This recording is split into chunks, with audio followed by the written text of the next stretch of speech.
Hi guys, thank you for watching, and in this video I am going to explain how you can choose any external color into the SolidWorks.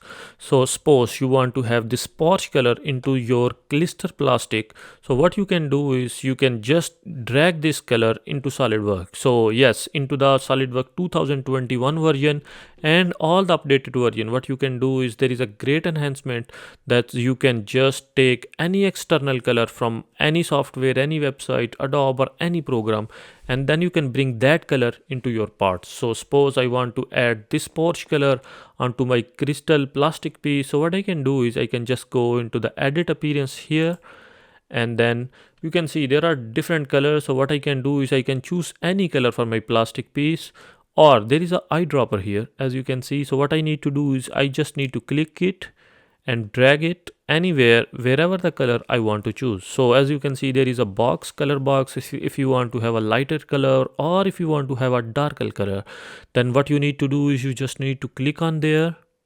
So this color is automatically gonna be applied to your piece. Sorry for distraction, but if you think my videos are helpful for you, or if you are a serious SolidWorks learner, I am gonna highly recommend you can go into the description of this video where you can find my course link, in which I have over 10 hours of videos in which I explain each and every command in a detailed way. Thank you. And then you can see there is an option. What you can do is like you can add this current color to the swatch. So in this way you can add this color, and this color is going to be saved into your swatch, and then you can use this color for your next design. So in this way you can match your color with all the parts. Or if you want to go into the advanced, so you can see right now here into the advanced illumination. So if you want to have some kind of reflection, or if you want, let's go into the colors, mapping, illumination. So transparency, I was thinking to change the transparency. If you don't want to have any transparency, so what you can do is you can just bring it to the 0.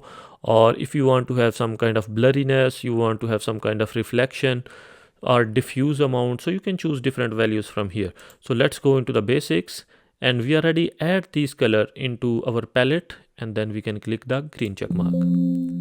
So I can click OK. I'm gonna apply the permissions. So in this way what I can do is, look at that, I just got this color from a Porsche. So I really like this color. So in this way what we can do is like we can just add any external color from any website into our SolidWorks parts. And that's all for today's video. Thank you so much for watching, and I hope you enjoyed it.